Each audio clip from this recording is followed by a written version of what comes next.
सरोकार।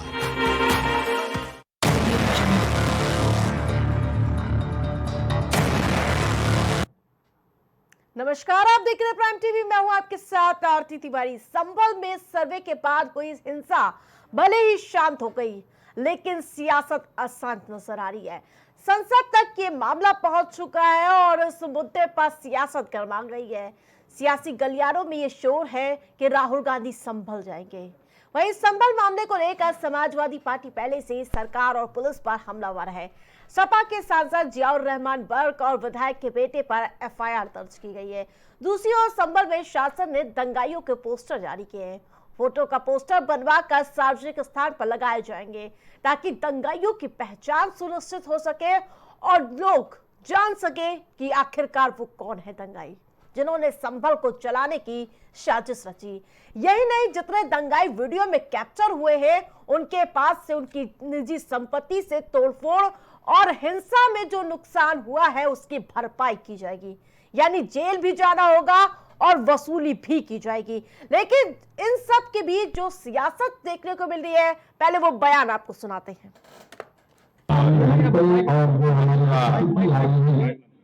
संभल भगवान के अवतार जहाँ होने सब मंदिरों को तोड़ा गया, तो अयोध्या का फैसला हो चुका है और श्री कृष्ण जन्मभूमि को मुक्त कराने के लिए सारे संत इकट्ठे हुए हैं।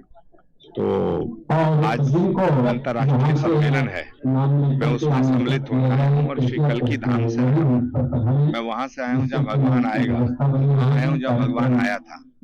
तो हिंदुओं के मंदिरों को तोड़ कर जो विध्वंस हुआ है, हम पूरे सनातन को एक करना चाहते हैं, पूरे सनातन। और जो संभल में हुआ है, संभल में हुआ नहीं है, कराया गया है। अफवाहों में होता कुछ नहीं है, अफवाहों से होता बहुत कुछ है। अगर पूरा घटनाक्रम आप देखेंगे, पहले तो 19 तारीख को फैसला सुनवाना कि उसका सर्वे होगा। जब पहला सर्वे हुआ, किसी भी मुस्लिम पक्ष के लोगों को या संभल के लोगों को किसी को आपत्ति नहीं थी, पूरा सर्वे हुआ। लेकिन पता नहीं क्यों फिर दोबारा सर्वे करने का फैसला लिया गया और दोबारा सर्वे हुआ। अगर दोबारा सर्वे की बात हुई तो कम से कम वहां पे जो जिम्मेदार लोगों थे उनसे बातचीत करनी चाहिए थी प्रशासन को, लेकिन बातचीत नहीं की। और फिर जो सर्वे टीम गई थी, क्या उसमें बीजेपी के कार्यकर्ता नहीं गए थे? सच्चाई तो ये है जो प्रशासन छिपा रहा है। आपने संभल के विषय में सवाल पूछा है। मेरा बड़ा स्पष्ट मानना है कि इस पर किसी प्रकार की राजनीति नहीं, इस पर इन्वेस्टिगेशन चल रही है और हम सबको इन्वेस्टिगेशन के नतीजे का इंतजार करना चाहिए। और भारतवर्ष में संविधान का राज है। स्वाभाविक रूप से जो लोग इसके पीछे रिस्पॉन्सिबल हैं, जिनके कारण ये हुआ है, उनको बख्शा नहीं जाएगा।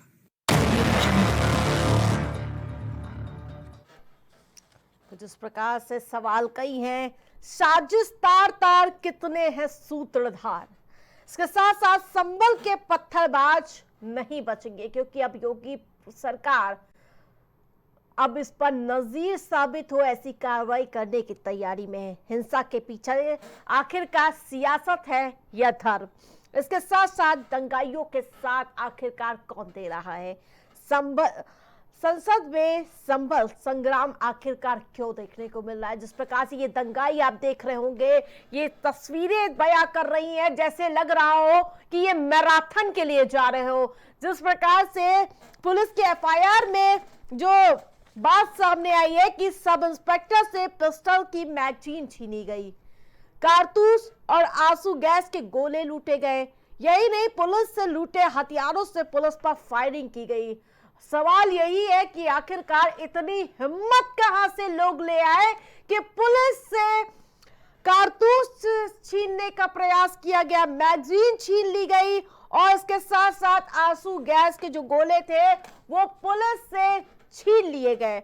और यही नहीं, पुलिस से लूटे गए हथियारों से पुलिस पर फायरिंग भी की गई। जिस प्रकार से संभल पर लगातार सियासत चरम पर नजर आ रही है, तो वहीं आपको बता दें कि पत्थरबाजों के लिए अब पक्का इलाज करने की भी तैयारी शुरू हो चुकी है। जिस प्रकार से सभी के पोस्टर चस्पा किए जा रहे हैं गली मोहल्ले चौराहों पर और उनकी संपत्ति पर कहीं ना कहीं अब सरकार का नजर आ रही है। जिस प्रकार से हमारे साथ पैनलिस्ट भी जुड़ चुके हैं, उनका पहले परिचय आपसे करा दूं। जहां संतोष दुबे भारतीय जनता पार्टी से हमारे साथ जुड़ चुके हैं, विनय तिवारी जी राजनीतिक विश्लेषक स्टूडियो से हमारे साथ जुड़ चुके हैं, हरिनाथ उपाध्याय कांग्रेस पार्टी से हमारे साथ जुड़ चुके हैं। आप सभी का स्वागत है। और सबसे पहले विनय जी आपके पास होंगे। जिस प्रकार से आज हमने दो तस्वीरें देखी, एक संसद में भरपूर संग्राम देखने को मिला संभल मुद्दे को, राहुल गांधी कह रहे हम जाके रहेंगे संभल, और दूसरी तरफ जो पोस्टर सभी दंगाइयों के देखने को मिल रहे हैं उसको जगह जगह जाके यानी कि पोस्टर लगाए जाएंगे और ये कार्रवाई नजीर साबित होगी, ऐसा सरकार का दावा है। आप कैसे देखते हैं? देखिए आरती जी, संभल की जो घटना है वो बेहद निंदनीय है। और जो इसमें 4 लोगों ने, जैसा खबरें आ रही हैं कि 4 लोगों ने अपने प्राण गंवा दिए हैं, ये घटना तो खैर शर्मसार करने वाली है ही है। अब इसके देखिए 2 पहलू हैं। एक तो एक कानूनी लड़ाई है, जो मामला कोर्ट में चल रहा है। हिंदू पक्ष के तरफ से जो है एक याचिका दायर की गई थी और उस पर कोर्ट ने जो है संज्ञान लिया और उस पर कुछ जो है सर्वे करने के आदेश दिए थे। तो जो सर्वे अगर कुछ हो भी रहा था तो वो सरकार के आदेश से नहीं, कोर्ट के आदेश से हो रहा था। और दूसरा एक पक्ष ये है, जो वहाँ पे एक बार सर्वे हुआ तो सही तरीके से हो गया, फिर दूसरी बार जो है वहाँ पे उपद्रव देखने को मिला, और ऐसा उपद्रव देखने को मिला जहाँ पे शासन को जो है शूट आउट करना पड़ा, गोलियां चली, वहाँ पे 4 लोग जख्मी भी हुए। जिसका अब जो कंडीशन में वहाँ पे ऐसा माहौल बिगड़ा, अब उसकी जांच तो खैर होगी, पता चलेगा कि इसमें कौन दोषी हैं और किस प्रकार जो है मतलब उस माहौल को ख़राब करने की कोशिश की गई है। चूँकि ये कोर्ट का मामला था, कोर्ट उस पर जो है प्रोसीड करा रहा था, लेकिन जिस तरीके से घटना को अंजाम दिया गया, इसमें साफ है कि चाहे सत्ता पक्ष हो या विपक्ष हो, वो राजनीति तो इसमें कर ही रहा है। अब इसी समय संसद सत्र शुरू हुआ है तो विपक्ष को एक ही हथियार तो मिला ही है। उत्तर प्रदेश में भी भाजपा की सरकार है और सेंटर में भी भाजपा की सरकार है, तो उनको घेरने का तो मौका मिला है। वो तो भाई किसी भी तरीके से संसद नहीं चलने देना चाह रहे थे, उनको एक मुद्दा मिला है और भाजपा कहीं ना कहीं इस मुद्दे पे जो है सहमी हुई और फूक फूक के कदम रख रही है। ठीक है हरिनाथ जी, जिस प्रकार से इमरान मसूद को मैं सुन रही थी आज कि वो कह रहे थे कि कोई गांधी परिवार का आएगा वही असली दर्द और उनके आंसू पोंछ सकेगा, क्या जब ये गांधी परिवार संभल यात्रा पर आएगा उन घायल पुलिस कर्मियों के आंसू पोंछेगा, उनके दुख दर्द को बांटेगा? हरिनाथ जी,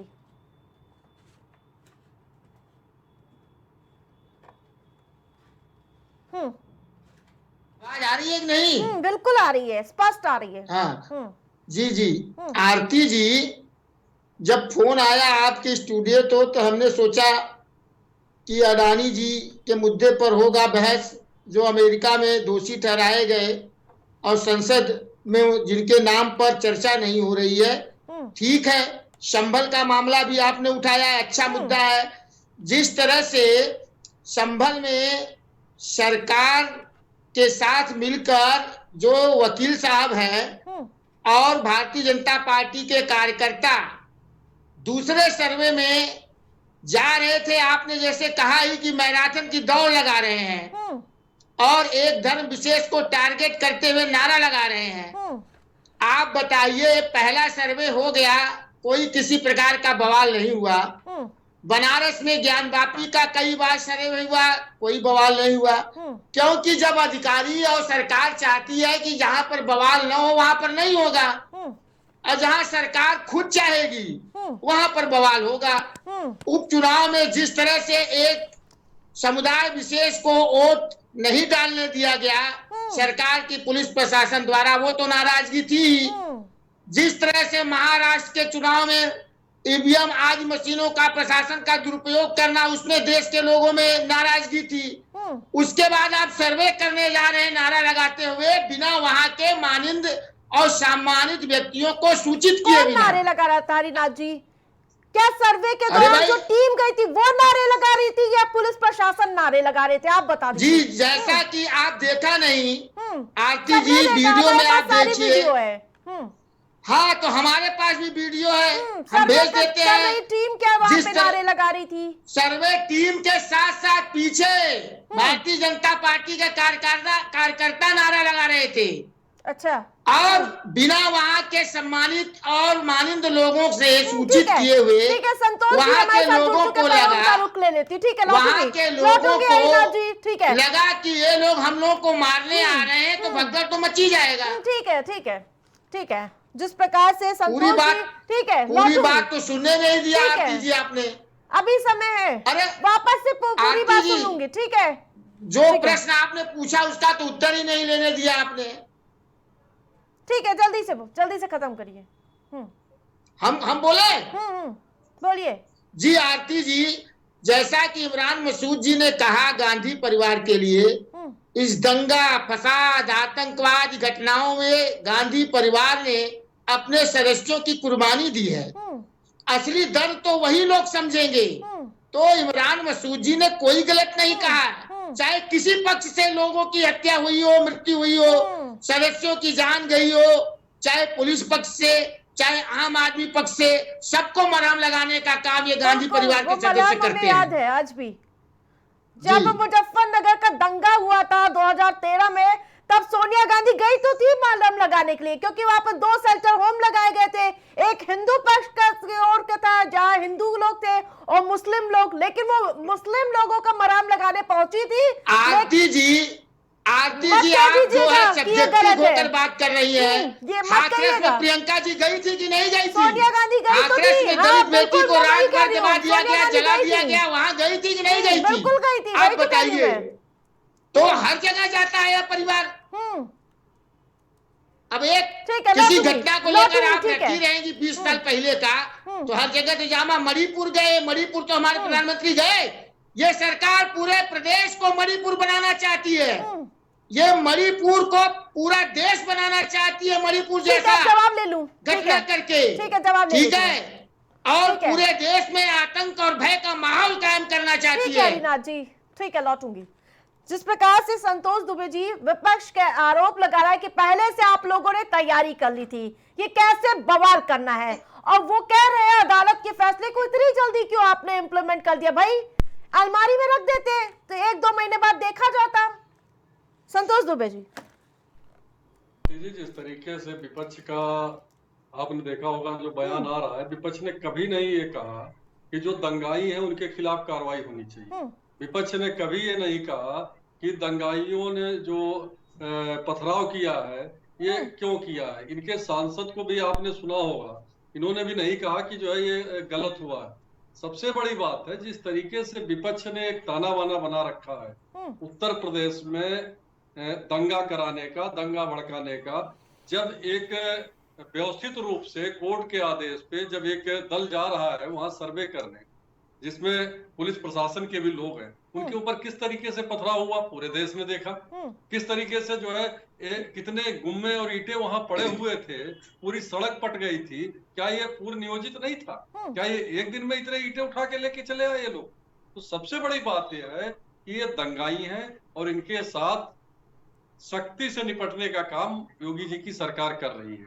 और ये कहीं भी दंगा करेंगे, किसी भी क्षेत्र में करेंगे, किसी भी जो है जिले में करेंगे, तो इनके साथ इसी तरीके से निपटा जाएगा। और दूसरी चीज, ये दंगाइयों के साथ साथ सीधे सीधे वर्चस्व की लड़ाई भी है संभल के अंदर। एक विधायक और एक सांसद की लड़ाई है वहां। वो दोनों अपना वर्चस्व दिखाना चाहते हैं और वर्चस्व दिखाने के आड़ में इस दंगे को दोनों ने किया है मिलकर। बिल्कुल, अभी बिल्कुल। मैं इनको सुन रहा था जिस तरीके से ये बोल रहे हैं कि मणिपुर बनाया जा रहा है, तो मणिपुर बनाने का काम ये सब कर रहे हैं और ये कहीं ना कहीं ये मौका ढूंढते हैं दंगा करने का, फसाद करने का, इस तरीके से जो है पुलिस संतोष दुबे प्रशासन जी, पे आपको हमला रोकना करने का। चाहूंगी। इस वक्त की बड़ी अपडेट, बड़ी जानकारी पहले अपने दर्शकों को बता दें, जो आपको बता दी कि मामले में बड़ी सुनवाई हुई थी। अजमेर में दरगाह होने की याचिका पर स्वीकार कर दी गई है। ख्वाजा मोइनुद्दीन चिश्ती की दरगाह को लेकर ये याचिका दायर की गई थी। दरगाह परिसर में संकट मोचन महादेव मंदिर होने का दावा किया गया था। बड़ी अपडेट, बड़ी जानकारी अपने दर्शकों को बता दें। विश्वविख्यात है ख्वाजा मोइनुद्दीन हसन चिश्ती का दरगाह।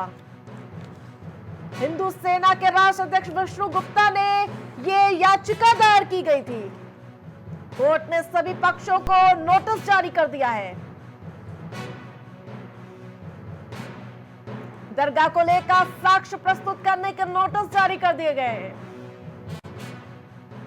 अब इस मामले में कोर्ट आगे भी सुनवाई करेगा। अजमेर दरगाह में शिव मंदिर के दावे वाली याचिका पर सुनवाई हुई थी। कोर्ट ने मामले को सुनने योग्य माना है। दरगाह कमेटी समेत 3 पक्षकारों को नोटिस भेज दिया गया है। जहां ये याचिका हिंदू सेना के राष्ट्रीय अध्यक्ष विष्णु गुप्ता की ओर से लगाई गई थी। दरगाह परिसर में संकट मोचन महादेव मंदिर होने का दावा किया गया है। हमारे साथ पैनलिस्ट भी जुड़ चुके हैं। छोटी सी चर्चा इस पर करूंगी।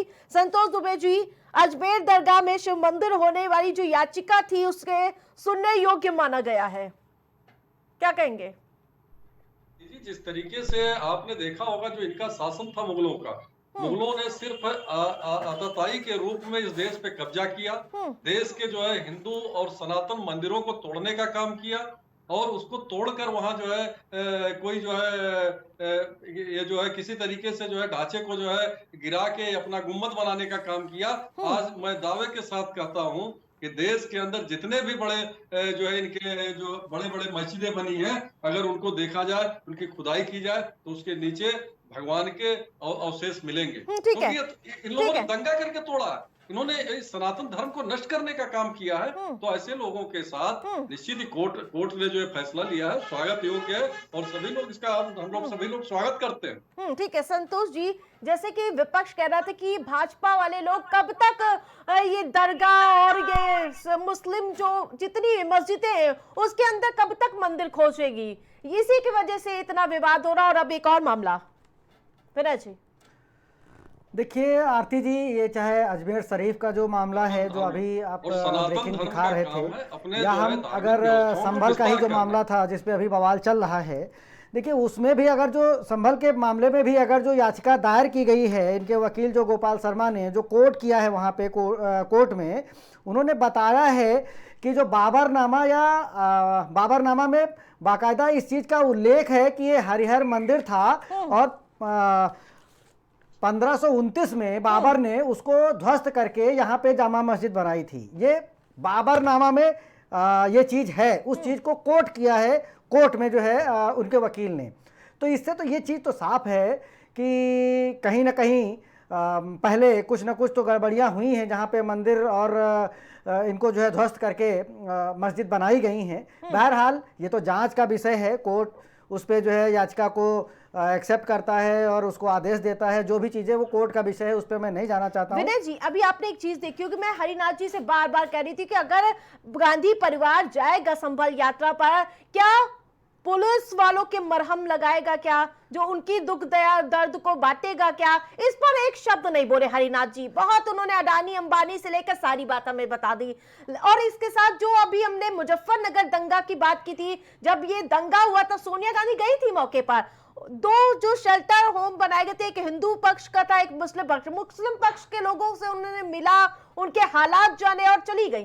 क्या इस बार भी ऐसा कुछ ऐसा ही होगा? देखिए इसमें तो कोई दो राय नहीं है कि इस मुद्दे पे राजनीति हो रही है और राजनीतिक पार्टियां हैं वो तो करेंगी ही। अभी कांग्रेस के प्रवक्ता जो बोल रहे थे तो उनके स्टेटमेंट में एक चीज ये थी कि सरकार जहां चाहती है वहां पे सर्वे शांतिपूर्ण ढंग से हो जाते हैं और जहां पे सरकार चाहती है दंगा कराने के लिए वहां पे वो दंगा करवा देती है। मैं इस स्टेटमेंट को हल्के में नहीं ले रहा हूं क्योंकि जाहिर सी बात है हिंदुस्तान में करीब करीब ज़्यादातर 60-65 साल कांग्रेस का ही सरकार रही है, स्टेट में भी और सेंटर में भी। तो शायद चूंकि सरकार इनकी रही है तो ज़्यादा एक्सपीरियंस इनके पास है। ये शायद यही कहना चाह रहे हैं कि पहले जितने दंगे होते थे तब की सरकार जहां चाहती थी वहां दंगे कराती थी और जहां पे वो नहीं चाहती थी वो दंगे नहीं कराती थी। ठीक है हरिनाथ जी, जल्दी ये इनका ठीक है। देखिए पहले की लोकतांत्रिक सरकार हुआ करती थी, हम पहले की सरकारों की बात नहीं करते हैं। जो सरकार यहाँ के नागरिकों को जो है भगोड़ा कहे, घुसपैठिया कहे, कपड़े से पहचानने की बात करें एक समुदाय विशेष को, यहाँ की बेटियों को छीनने की बात कहे, वो सरकार कुछ भी कर सकती है। इन सरकार का है ये कार्य नीति है। आरती जी, आज हमारे विश्व में कई जगह हमारे हिंदू भाई खतरे में हैं। आज वर्तमान में बांग्लादेश की हालात देख लिए, वहां पर हिंदुओं पर जिस तरह से अत्याचार की घटनाएं बढ़ी है, ये निश्चित रूप से दुर्भाग्यपूर्ण है। और ये हमारे भारत में जिस तरह से एक समुदाय विशेष की तरह के लिए भाजपा और आरएसएस की सरकारें काम कर रही है, उसके प्रतिक्रिया में विदेशों में हमारे हिंदू भाइयों का जान खतरे में है। लेकिन यहाँ पर जो पक्का इलाज हो रहा है दंगाइयों का, उसको कहिए ना, सराहिए इसको भी। इससे कोई अब दोबारा को पत्थर ना लेकर आ पाए, कश्मीर बनाने की दोबारा कोशिश ना कर पाए। कर रही है आप ये लोग देश को नफरत के आग में झोंक रहे हैं, जिसका परिणाम बहुत बुरा होगा। हम बता रहे हैं, ठीक है, अगर यही शक्तियां अपने मिशन में लगी रही, ठीक है संतोष जी, कब तक आप लोग मस्जिद के अंदर मंदिर ढूंढते रहेंगे?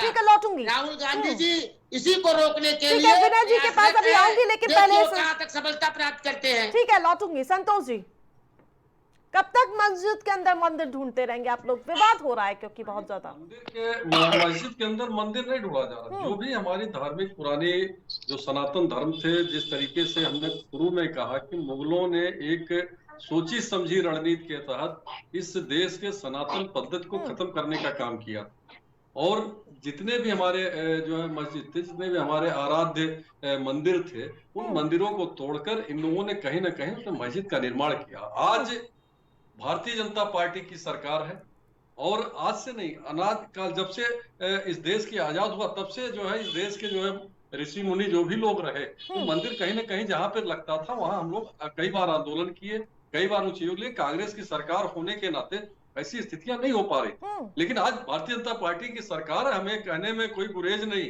कि जहां भी जो है जिस जगह पे भी हमें लगता कि हाँ भाई ये ठीक है, यहाँ पे हरिहर नाथ की लड़ाई कितने दिनों से चलती चली आ रही, कोर्ट ने आदेश किया, कोर्ट के आदेश पे सर्वे हो रहा है, उस सर्वे को भी नहीं ये करने दे रहे।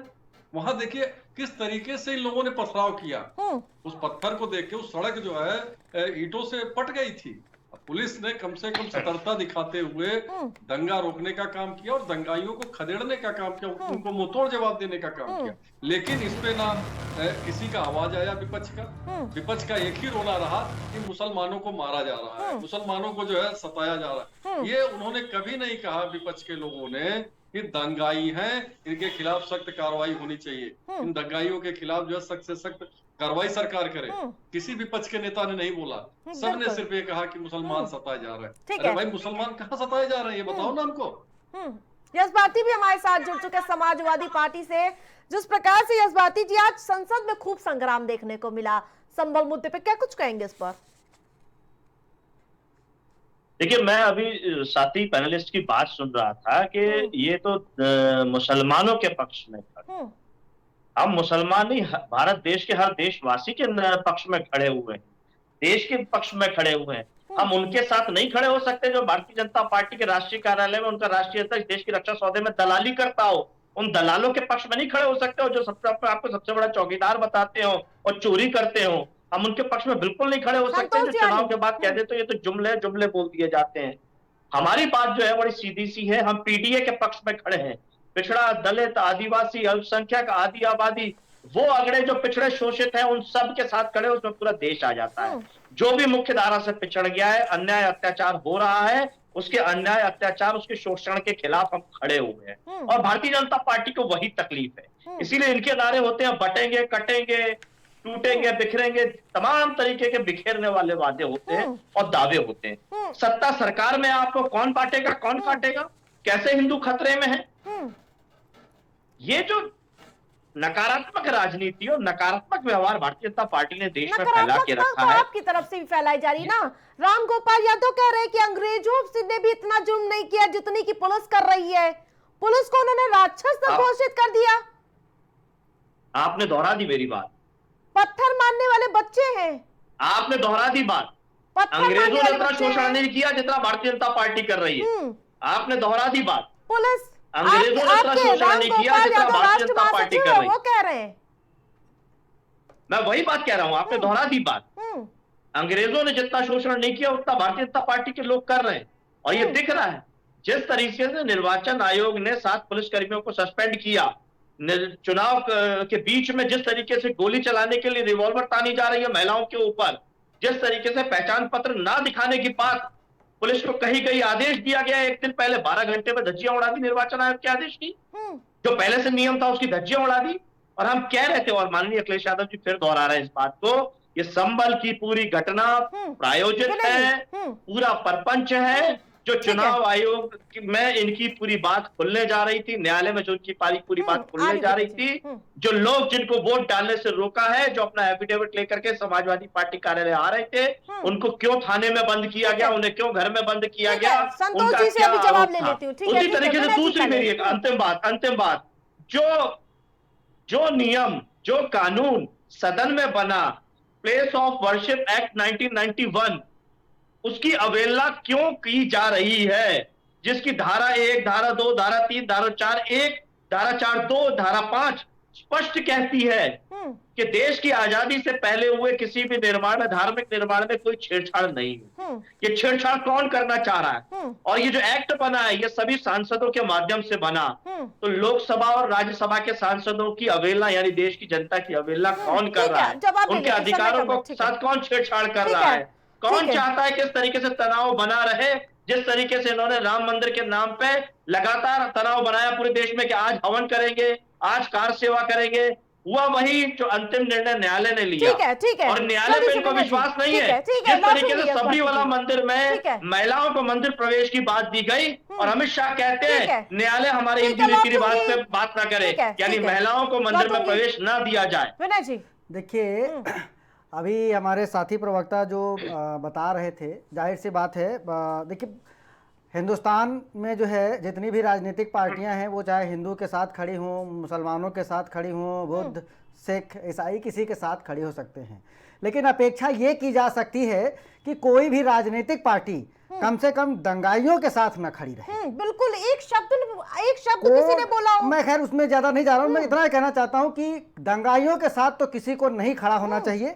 ये मामला चूंकि कोर्ट का था, कोर्ट का आदेश था, कोर्ट अगर कोई आदेश देती है, अगर किसी को लगता है कि कोर्ट ने गलत आदेश दिया है, तो उस कोर्ट के उस आदेश के अगेंस्ट आप कोर्ट जा सकते हैं, लेकिन रोड पे पत्थर चलाने लगे, ये तो कहीं बर्दाश्त नहीं किया जा सकता है। ये कोर्ट की अवहेलना है। दूसरी चीज़ कि पुलिस को कटघरे में खड़ा करना, अब ये कहना कि यूपी की पुलिस खराब है, पश्चिम बंगाल की सही है, या तो फिर पश्चिम बंगाल की भी खराब होगी, क्योंकि वहाँ पे जो डॉक्टरों का इतने दिन तक जो है धरना प्रदर्शन चला, वहाँ पे जो ये विभत्स कार्य किया गया, लेकिन वहाँ की पुलिस के बारे में कुछ नहीं कहा गया। मणिपुर की पुलिस खराब है, कर्नाटक की पुलिस अच्छी है।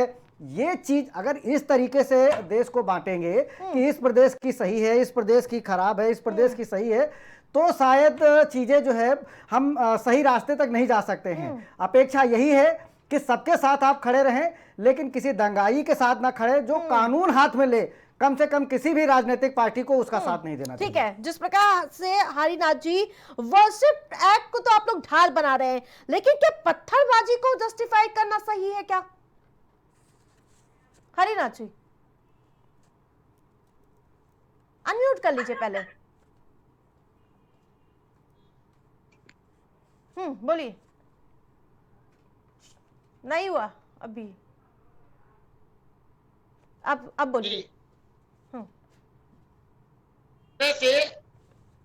इस तरह से मणिपुर में निर्वस्त्र करके महिलाओं को घुमाई जा रही थी और वहां की पुलिस मुख दर्शक बनी रह गई, उस पर भी कुछ सवाल विनय जी और वो लोग करना चाहिए। पुलिस को अगर आप इसी तरह से छूट देते रहेंगे तो चाहे किसकी सरकार हो, चाहे समाजवादी पार्टी द्वारा शासित हो, चाहे भारतीय जनता पार्टी, चाहे कांग्रेस, पुलिस अपने मन का ही काम करेगी। हरिनाथ जी, पुलिस किस प्रकार काम करेगी आप बताएंगे, या कोई और पार्टी बनाए? पुलिस की अपनी अलग ट्रेनिंग होती है, राजनेता बताएंगे पुलिस कैसी काम करेगी। किस तरह से काम करेगी आरती जी सुनिए।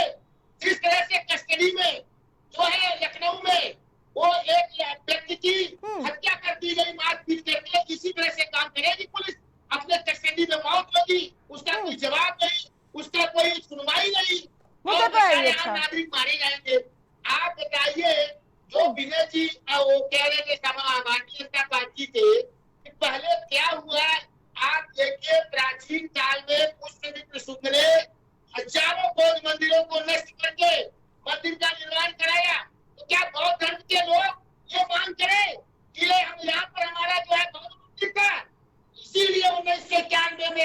कहा गया कि जो जैसे है वैसे रहे, नहीं इसी तरह से लगातार विवाद बढ़ता जाएगा। आप अब जगह मस्जिद में मंदिर ढूंढेंगे, मंदिर में बौद्ध मंदिर ढूंढेंगे, ये देश रसातल में चला जाएगा और भारतीय जनता पार्टी यही ले जाने का काम कर रही है। तो पत्थरबाजी करेंगे, सवाल बनाने का काम करते हैं, आ रही हूँ जयपाल जी आ रही हूँ। काम करते हैं। आप बताइए आरती जी, जो हजारों साल तक पिछड़े दलितों पर अत्याचार हुआ, उनको जो है एक पशु जैसा व्यवहार किया जाता था, तो वो ये मांग करें कि हम भी वही काम करेंगे, तब बच्चा पूरा होगा। ये कभी भी जस्टिस लोकतंत्र में नहीं है। ठीक है लौटूंगी, ठीक है। काम करना चाहिए। संतोष जी, कई गंभीर आरोप लगे कि आपने अंग्रेजों से बदतर हालात कर दिए, प्रशासन की राक्षस बना दिया है। राम गोपाल यादव साहब बोल रहे हैं, क्या कहेंगे? जिस तरीके से दंगाइयों ने वहां सड़क पे पत्थर फेंकने का काम किया, पुलिस प्रशासन के ऊपर मारने का काम किया, उनको बंदूकों से हमला किया, आपने देखा होगा लोग कट्टे से फायर कर रहे थे, तो वहां पे पुलिस हाथ में चूड़ी पहन के नहीं बैठी है। ये माननीय योगी आदित्यनाथ की सरकार है और इसमें पुलिस को पूरी छूट है कि जिस भाषा में दंगाई समझेंगे उनको उसी भाषा में समझाया जाएगा। अगर इनको लगता है कि ये अंग्रेजों की तरह अत्याचार है तो ठीक है, ये जायज है, लेकिन दंगाइयों को दंगाइयों के ही भाषा में समझाएगी सरकार, और इसका पूरी तरीके से पुलिस ने पालन किया है। पुलिस को इसके लिए बहुत बहुत धन्यवाद। और ये जितने भी नेता हैं, आपने इनके मुंह से ये नहीं सुना, मुजफ्फरनगर में जिस तरीके से जो है वहां हिंदुओं के ऊपर अत्याचार हुआ, जिस तरीके से दंगा हुआ, हिंदू मारे गए, क्या इनके नेताओं ने कभी बोला? ये वही गए, उन्हीं के शिविरों में जाके जो है आंसू पोंछने का काम किए, उन्हीं की गांव को बुलाने का काम किए। और आज भी आप देख रही होंगी संसद से लेकर सड़क तक इनके नेता सिर्फ एक बात कह रहे हैं कि मुसलमानों पे अत्याचार हो रहा है। ये नहीं कह रहे कि दंगाइयों से सरकार सख्ती से निपटे। इन्होंने एक बार भी दंगाइयों का नाम नहीं लिया। ये सिर्फ ये चिल्लाने में, ये बताने में मशगूल है कि मुस्लिम मारा जा रहा है, मुसलमानों पे सरकार अत्याचार कर रही। इनको दंगाई नहीं दिखाई देते, इनको सड़क पे पड़े पत्थर नहीं दिखाई देते। तो अगर इनको नहीं दिख रहा है तो निश्चित ही योगी सरकार पूर्ण तरीके से सक्षम है उत्तर प्रदेश को एक समृद्ध राज्य बनाने के लिए और एक हिंदुत्व के लिए जिस भाषा में समझेगा दंगाई उसी भाषा में समझाया जाएगा। ठीक है, जल्दी से यश भारती जी। आरती जी, उस सबरीमला मंदिर में जो महिलाओं को प्रवेश के लिए बात कही सुप्रीम कोर्ट ने, और अमित शाह जी कहते हैं कि हमारे हिंदू रीति रिवाज में दखल ना करे सुप्रीम कोर्ट। अब ये सारी बातें भारतीय जनता पार्टी की कहां चली जाती हैं जब महिलाओं को अधिकार से वंचित करते हैं? वो महिला हिंदू नहीं है। दूसरी बात, जब हम कह रहे हैं कि जो कानून बना है 91 में, आप उसकी खिलाफत में बात कर रहे हो, तो आप कह रहे हो ढाल बना ली। कम से कम आरती जी, आपको तो ऐसा नहीं बोलना चाहिए कि कोई नियम कानून बना है, कल को कोई ब्रॉडकास्ट मिनिस्ट्री अगर कोई नियम बना लेगी और आप उसका पालन करोगे तो मैं ये कह दूं कि आप उसकी ढाल बना रहे हैं। जो नियम बना, जो सदन में बना, प्लेस ऑफ वर्शिप एक्ट 91, उसकी धारा 1, धारा 2, धारा 3, धारा 4, धारा 4(1), 4(2), 5 क्या रही है? बड़ा स्पष्ट है सारी चीजें, और वो सारे देश के सांसदों ने मिलकर बनाया है, उसमें भाजपा के सांसद भी रहे हैं। तो आज उन्हीं सब नियमों कानूनों की धज्जियां उड़ाने की बात बयान आपसे पूछती हूँ, ढाल बनाने की बात मैंने नहीं कही, बीजेपी कह रही है। नहीं, जैसे आपने सवाल किया उनसे कि हमारे राष्ट्रीय महासचिव जी ऐसा कह रहे हैं, वैसे नहीं बैठी हूँ। आरती जी, बिल्कुल सवाल पूछिए ना, उनसे पूछिए अमित शाह क्यों हड़का रहे थे सबरीवाला मंदिर में, और जब 22 जनवरी को राम मंदिर में प्राण प्रतिष्ठा हो रही थी तो शंकराचार्य वगैरह जितने भी हमारे मठाधीश हैं, जितने भी हमारे धर्मगुरु हैं, वो सब मना कर रहे थे, उनको नजरअंदाज क्यों किया? तीसरा सवाल इनसे पूछिए, जो इनकी पितृ संस्था है, पिता तुल्य संस्था या पिता ही कह लीजिए, आरएसएस, वो उसके प्रमुख मोहन भागवत कहते हैं कि हर मस्जिद में, हर धार्मिक स्थल में तुम्हें शिवलिंग ढूंढने मिल जाएगा। तो भैया किसकी बात माने? ये हमसे तो कह देंगे, सीता मैया को फर्स्ट एस्ट्यू पे भी कह देंगे, हनुमान जी को दलित बता देंगे, ये जो रामायण की चौपाई पढ़ देंगे, जो महाभारत का ज्ञान दे देंगे, जो गीता संदेश दे देंगे, वो मानना पड़ेगा। नहीं तो हम तो अधर्मी है, हम पाकिस्तान चले जाएं। भले ही नरेंद्र मोदी जी पाकिस्तान की महिला से राखी बंधवाते हो, मुस्लिम महिला से पाकिस्तानी हो, और शेख हसीना को बांग्लादेश से झोला उठा करके यहाँ मंगवा लेंगे, लेकिन बाकी सब हिंदुओं की चिंता नहीं करेंगे। तो आरोप तो सारे हमारे खिलाफ है। मणिपुर में महिलाओं पे अत्याचार हो, मणिपुर में देश की जनता पे अत्याचार हो, वहां जो बसने वाले लोग हैं वो भारतीय नहीं है, उनकी भी जाति और धर्म ढूंढ लेंगे ये।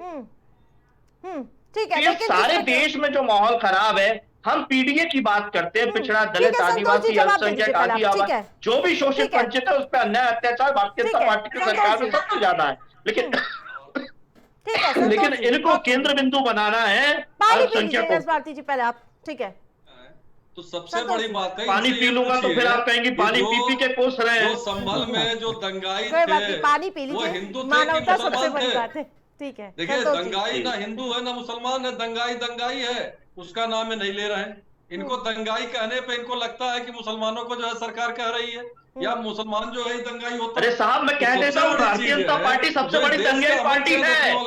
नानाजी देशमुख ने सिख दंगों को सही ठहराया था, उनको आपने देश का सर्वोच्च सम्मान दिया। क्यों लगता है दंगाई कहने पे, इनको क्यों लगता है कि इन्हीं को कहा जा रहा है, इन्हीं को लगता है दंगाई? सारे मुसलमान जो है उस पे कूद जाते कि नहीं दंगाई हम ही, तो निश्चित ही दंगा करने का काम यही लोग करते हैं, और अगर ये दंगा करेंगे तो सरकार इसी शक्ति के साथ निपटेगी। ठीक है विनय जी। देखिए, यश भारती जी अभी कई बार जो है प्लेस ऑफ वर्शिप एक्ट को लेके जो है कोट किया है कि एक कानून बना था कांग्रेस सरकार में, तो उसको किसी प्रकार से वायलेशन उसका नहीं होना चाहिए। देखिए, अगर यश भारती जी ये कहना चाह रहे हैं कि स्थानीय अदालत ने प्लेस ऑफ वर्शिप एक्ट का वायलेशन किया है, तो अब जाहिर सी बात है उसके लिए उनको कोर्ट ही जाना पड़ेगा, उसके हायर कोर्ट पे। ये फैसला जो भी आया था वो कोर्ट ने दिया था। अगर वायलेशन किया है प्लेस ऑफ वर्शिप एक्ट का तो कोर्ट ने किया है, लेकिन अगर प्लेस ऑफ वर्शिप एक्ट का वायलेशन हुआ है तो उसको सही करने का काम रोड पे और दंगा के रूप में नहीं किया जा सकता है। उसके लिए संविधान में व्यवस्था है कि आप उसके तहत, अगर आपको लगता है कि वहां पे वायलेशन हुआ है तो आप कोर्ट जाइए, आप उसके हायर कोर्ट में जाइए, आपको उस फैसले से आप विमुख हो सकते हैं, उस फैसले को नहीं मान सकते हैं। लेकिन दंगा करने का अधिकार तो शायद संविधान में कहीं किसी ने नहीं दिया है, ना कोई संशोधन में कहीं कोई ऐसा कुछ हुआ। पीसीआर टीम से कहूंगी चलाए, जो पत्थर और जो लेकर दंगाई दिखते हुए नजर आ रहे हैं, जैसे लग रहा है कि मानो मैराथन में कहीं जा रहे हैं। पीसीआर से ये भी कहिए कि वो पुलिस जो गोली चलाती हुई दिखाई दे रही है समानांतर दिखाए। ठीक है, जैसे ठीक है वो भी दिखाइए जो जो जय श्री राम के नारे लगाते हुए सर्वे टीम के साथ। ठीक है, वो सारी क्लिप हमने दिखा दिया है, लेकिन जो आज पोस्टर है वो मैं दिखाऊंगी। पहले जिक्र करूं जो आप लोग दिखा चुके हैं, सीसीटीवी फोड़ते हुए मैंने जब दिखाया था कल, आप ही हमारे साथ जुड़े हुए थे, वो भी मैंने दिखाया था। ठीक है, जय श्री राम का नारा लगाना और पत्थर फेंकना दोनों में अंतर है, उनको एक साथ क्लब मत करिए। मैं ये नहीं कह रहा हूं कि अगर किसी ने नारा लगाया सही लगाया या गलत लगाया, मैं ये नहीं कह रहा हूं, लेकिन नारा लगाना और पत्थर फेंकना, पुलिस वालों पे पत्थर फेंकना, ये दोनों एक जैसी घटना नहीं है। कृपया इनमें जरूर जो है विरोधाभास रखिए। बिल्कुल यश भारती जी, एक बात ये भी मैं क्लियर करना चाहती हूँ कि सर्वे की टीम ना नारे लगा रही थी, ना पुलिस के अधिकारी वहां पे नारे लगा रहे थे। यश भारती जी कंप्लीट करिए अब आप। देखिए, सर्वे की जो टीम गई, उस टीम के साथ में जो लोग नारे लगा रहे थे, पुलिस ने और प्रशासन ने, सरकार ने प्रशासन ने उनको क्यों नहीं रोका? दूसरी बात, अभी हमारे पूर्व वक्ता कह रहे थे, जब मैंने प्लेस ऑफ वर्शिप एक्ट 1991 की बात करी कि कोर्ट, आवाज नहीं आ रही आपकी, सुन करके आदेश जारी कर दिया। दूसरे पक्ष को क्यों नहीं मौका दिया कि वो भी अपनी बात करे? सर्वे का विरोध नहीं है, न्यायालय का विरोध नहीं है, वो तो न्यायालय में हम जाएंगे। यहाँ तो सवाल ये उठता है, भारतीय जनता पार्टी के सांसद भी प्लेस ऑफ वर्शिप एक्ट 1991 बनाने में शामिल थे सदन के अंदर, राज्यसभा और लोकसभा में। जब उनके बनाए हुए एक्ट को, यानी सदन में बनाए हुए एक्ट को, न्यायालय का काम है जो कानून बन गया उसकी हिफाजत करना। जब ये कानून बन गया तो न्यायालय को उसकी हिफाजत करनी है, ना कि उसको तोड़ना है। तो ये अवहेलना किसने करी है, ये तो सदन तय करेगा। जो सारे सांसद हैं वो सब तय करेंगे कि उनकी अवहेलना, उनके बनाए हुए कानून की अवहेलना कौन कर रहा है। लेकिन यहाँ बात यह है कि सदन जो कोर्ट है, कोर्ट ने एक पक्ष की बात सुन करके सर्वे का आदेश कर दिया, दूसरे पक्ष की बात नहीं सुनी। सर्वे टीम एक बार सर्वे करने के बाद दोबारा पहुंची, दोबारा जब पहुंची तो फिर क्यों नहीं पूछा लोगों को, तब भी दूसरे पक्ष को मौका क्यों नहीं दिया गया? बताइए मैडम। जिस प्रकार से लगातार ये जो अभी हमने तस्वीरें दिखाई थी कि मैराथन करते हुए जो ये दंगाई दिख रहा है, अब उनका पक्का इलाज होने वाला है। आरती जी, पक्का इलाज किसका होगा, क्या ही नहीं होगा, आप ही की सरकार है, आप ही सब कुछ है भैया, जो करिए। हमारी सरकार नहीं, हम तो निष्पक्ष है। नहीं, आपको अगर देश को खत्म करना है, तोड़ देना है, देश के टुकड़े टुकड़े करना है, तो आप करिए जो करिए। हम लोग तो देश को एक करना चाहते हैं, सामाजिक सौहार्द बनाया जाना चाहते हैं। आप एक जो भारतीय जनता पार्टी के प्रवक्ता कह रहे थे कि अरे वहाँ मंदिर का एक ठीक है भाई, तो 1991 का जो भारतीय जी कह रहे हैं कि बना था, वो इसीलिए बना था कि हमारे यहाँ हिंदू, मुस्लिम, सिख, ईसाई, विभिन्न भाषा, विभिन्न धर्म के लोग थे, नहीं था कि नहीं था, लेकिन जो जहाँ चाहेगा विष्णु शंकर जय जैसा कोई आदमी मिल जाएगा, कहीं भी मंदिर में मस्जिद और मस्जिद में मंदिर ढूंढेगा, ये विवाद बढ़ता जाएगा और इसी तरह से दंगा फसाद होता जाएगा। इसीलिए 1991 में एक्ट बना, जो वर्तमान स्थिति जहाँ है कहाँ रहेगा। आगे हम लोग मिलजुल कर देश के विकास के लिए काम करें, सभी अपने अपने धर्म के अनुसार अपना पालन करें। अब आप कहीं मंदिर में बौद्ध मंदिर खोजिए, कहीं जैन मंदिर खोजिए, कहीं मस्जिद खोजिए, तो क्या ये तो बवाल होगा ही ना। ठीक है। ये किस तरह से देश को कहाँ ले जा रहे हैं भाई? ठीक है, आप संतोष जी। यहाँ पर ये काम करेंगे तो विदेशों में, जहाँ पर मुस्लिम देशों में हिंदू जा रहे हैं, उन पर क्या गुजरेगी? ठीक है संतोष जी, ठीक है, लौटूंगी। एक से गला मिलते हैं और यहाँ पर उनको भगोड़ा और जो है भगोड़े और घुसपैठिया करते हैं, कैसे देश चलेगा? ठीक है, जवाब ले लेते हैं। ठीक है संतोष जी, जिस प्रकार से आपने चुनाव में धांधली कर लीजिएगा, फिर उसके बाद ऐसा दंगा करवा दीजिएगा, विपक्ष कह रहा है। इसीलिए तो किया, बिल्कुल पूछ रहे हैं। ठीक है, जहाँ ये चुनाव हारते हैं, जहाँ ये चुनाव हारते हैं, वहाँ भारतीय जनता पार्टी धांधली करती है। जहाँ चुनाव हारते हैं वहाँ ईवीएम सेट हो जाता है, लेकिन जहाँ ये चुनाव जीतते हैं वहाँ ईवीएम सेट नहीं होता है। वहाँ ईवीएम बिल्कुल सही होता है, वहाँ धांधली नहीं होती है, वहाँ सरकार अच्छा कार्य करती है और ये चुनाव जीत जाते हैं। इसी उत्तर प्रदेश में दिखाने का प्रयास कर रहे हैं। इसी उत्तर प्रदेश में लोग ये किताब है हमारे देश के उप प्रधानमंत्री ने इसका विमोचन किया था, democracy at can we trust on our electronic voting machine. Aarti ji, ये हमारे देश के उप प्रधानमंत्री ने इसका विमोचन किया था। भारतीय जनता पार्टी के सांसद थे जीवीएल नरसिम्हा राव। बीच में कूदने की आदत है इन लोगों को। मैं बस इनको स्मरण करा रहा था। सबसे बड़ी चीज है, लोग बीच में कूदने की आदत है। कंप्लीट करिए। अरे नहीं सर, कूद नहीं रहे, आपको स्मरण करा रहे हैं, आप भूल जाते हैं, याददाश्त कमजोर है। बादाम खाया कीजिए, बादाम खाने से कश्मीरी अखरोट बादाम खाया कीजिए। ठीक है, चर्चा पे आते हैं, समय कम है। संतोष जी, ये मैं वही कह रहा था कि जिस तरीके से ये अभी महाराष्ट्र में चुनाव हुआ, ये बोले ईवीएम सेट है वहां पे, हमारे तो इतने वोटर होने चाहिए थे, इतने पड़ गए। आप जो है उत्तर प्रदेश में जो है 9 सीटों का उपचुनाव था, ये चुनाव हारे तो इनको लगा कि जो है धांधली हो गई। सबसे बड़ी बात यह है कि जहां ये हारते हैं वहां धांधली इनको दिखती है। जहां इनको लगता है कि जो है यहाँ पे सरकार जो है अच्छा कार्य कर रही है, वहां दंगा कराने का काम करते हैं। इनके जो सांसद रहे, उनका बयान आपने सुना होगा, किस तरीके से संभल में उन्होंने बयानबाजी की, किस तरीके से उकसाने का काम किया। और वहां विधायक और सांसद की गुटबाजी इतनी थी कि उसका प्रक्षेप ये रहा कि ये दोनों अपने ताकत दिखाने के लिए मुस्लिम समुदाय में कि हमारा वर्चस्व ज्यादा है, उसको लेकर इन्होंने पथराव किया प्रशासन पे। प्रशासन ने जवाब दिया, प्रशासन ने सख्त कार्रवाई की और नतीजे आपके सामने हैं। तो सबसे बड़ी बात यह है कि शुरू में ही योगी आदित्यनाथ जी ने कह दिया था कि ये वो सरकार नहीं है कि जहां थानों में जाके गुंडे बैठ के थाना चलाएंगे। ये योगी आदित्यनाथ की सरकार है, यहाँ या तो गुंडा जेल में होगा या तो जो है सीधे ऊपर जाएगा। ये दंगाइयों के लिए सीधा संदेश था, फिर भी नहीं जवाब दीजिए। कुंदरकी मीरापुर का झटका आप लोग से सहन नहीं हो पा रहा कि कैसे भैया वहां हो गया, 31 साल का सूखा दूर हो गया। बीजेपी आरती जी ब्रजभूषण शरण सिंह तो पता नहीं देश छोड़ गए हैं या कौन सी जेल में, जिन्होंने देश का नाम रोशन करने वाली महिलाओं को छेड़छाड़ की थी। और ये महिलाओं के साथ छेड़छाड़ की थी, मैं नहीं कह रहा हूँ, अमित शाह जी का मंत्रालय कह रहा है, दिल्ली पुलिस कह रही है।